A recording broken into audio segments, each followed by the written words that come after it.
Olá, a paz seja convosco. Meditação de hoje. O que tenho aprendido e até registrado da palavra tem ficado nítido em minha mente? Ou parece que há uma película de descrédito? Quando há essa película, parece que impedindo a informação e a palavra de sabedoria de entrar no nosso coração, eu acredito que seja um endurecimento de coração, quando não estou proativo a obedecer. É como a feiticeira de Nárnia. De algum modo, meu coração está empedrado. Então a gente precisa clamar não só fogo para derretê-lo e o sopro da tua presença para nos despertar e nos ativar, porque senão a palavra não ficará fixada. Só que para isso acontecer, para o fogo, para o sopro, eu preciso decidir obedecer. A obediência é o que disse meu coração: está amolecido, está uma terra boa, que aquela semente que é a palavra vai frutificar, ou se não. Então, se você tem ouvido e até aprendido coisa com a palavra, mas logo tendo embora, verifique sua proatividade de obedecer às tarefas de fixação. Vamos lá, Efésios, capítulo de número 4.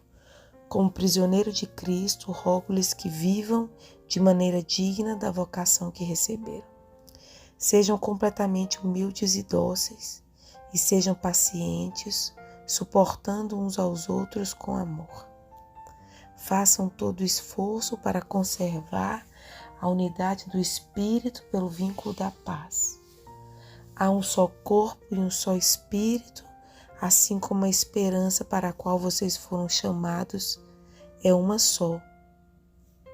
Há um só Senhor, uma só fé, um só batismo, um só Deus e Pai de todos, que é sobre todos, por meio de todos e em todos. E a cada um de nós foi concedida a graça, conforme a medida repartida por Cristo.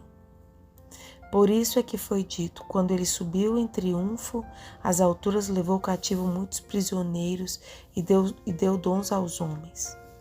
Que significa ele subiu, senão que também havia descido às profundezas da terra? Aquele que desceu é o mesmo que subiu acima de todos os céus, a fim de encher todas as coisas. E ele designou uns para apóstolos, outros para profetas, outros para evangelistas e outros para pastores e mestres, com o fim de preparar os santos para a obra do ministério, para que o corpo de Cristo seja edificado, até que todos alcancemos a unidade da fé e do conhecimento do Filho de Deus e cheguemos à maturidade, atingindo a medida da plenitude de Cristo. O propósito é que não sejamos mais como crianças, levados de um lado para o outro, pelas ondas, nem jogados para cá e para lá, por todo o vento de doutrina, e pela astúcia e esperteza dos homens que induzem ao erro.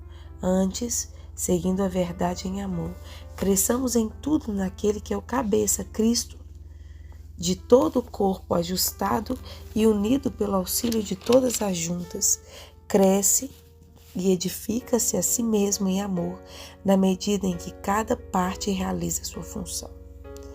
Assim eu digo a vocês, e no Senhor insisto, que não vivam mais como os gentios que vivem na inutilidade dos seus pensamentos. Eles estão obscurecidos no entendimento e separados da vida de Deus por causa da ignorância em que estão devido ao endurecimento do coração. Tendo perdido toda a sensibilidade, eles se entregam à depravação, cometendo com avidez toda espécie de impureza. Todavia, não foi isso que vocês aprenderam de Cristo? De fato, vocês ouviram falar dele e nele foram ensinados de acordo com a verdade que está em Jesus. Quanto à antiga maneira de viver, vocês foram ensinados a despir-se do velho homem, que se corrompe por desejos enganosos, a serem renovados no modo de pensar e a revestir-se do novo homem criado para ser semelhante a Deus em justiça e em santidade proveniente da verdade. Portanto, cada um de vocês deve abandonar a mentira e falar a verdade ao seu próximo, pois todos somos membros de um mesmo corpo. Quando vocês ficarem irados, não pequem. Apaziguem a ira antes que o sol se ponha, e não deem lugar ao diabo. O que furtava, não furte mais. Antes trabalhe, fazendo algo que é útil com as mãos, para que tenha o que repartir com quem estiver em necessidade. Nenhuma palavra torpe saia da boca de vocês, mas apenas o que for útil para edificar os outros, conforme a necessidade, para que conceda graça aos que a ouvem. Não entristeçam o Espírito Santo de Deus, com o qual vocês foram selados para o dia da redenção. Livrem-se de toda amargura, indignação e ira, gritaria e calúnia, bem como de toda maldade. Sejam bondosos e compassivos uns para com os outros, perdoando-se mutuamente, assim como Deus os perdoou em Cristo. O capítulo 4 de Efésios nos dá uma base muito grande para aquela dica que eu dei no capítulo anterior. Olha, ele fala que o Deus que nos deu dons e ministérios é o Deus que deu isso para o preparo da igreja e para a edificação do corpo. E ele explica um processo de que vamos crescer à medida que alcançarmos a unidade da fé.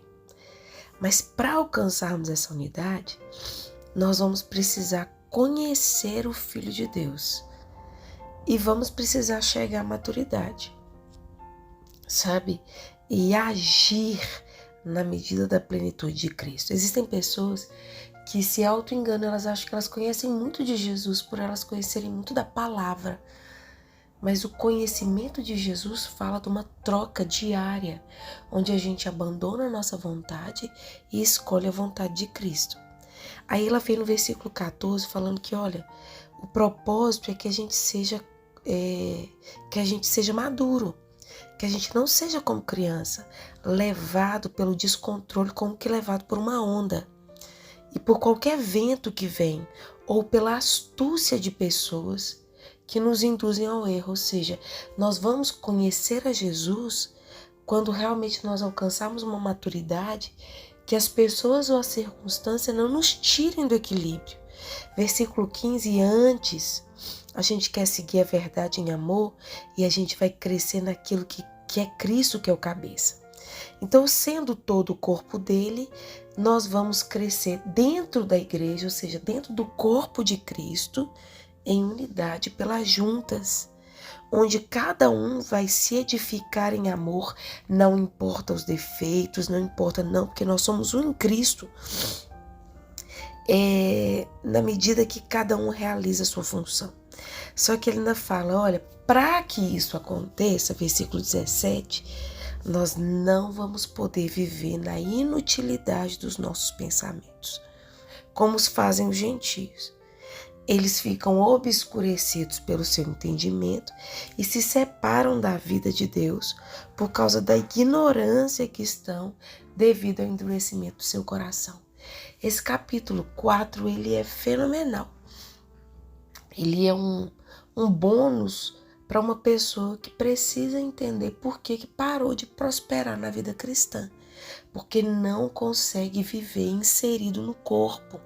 Porque não entende que o corpo de Cristo é um lugar de treinamento para a sua maturidade.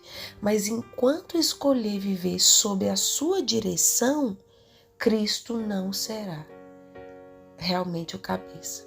E ele vai ficar endurecido em seu coração. Tá? Esse é um plus para hoje.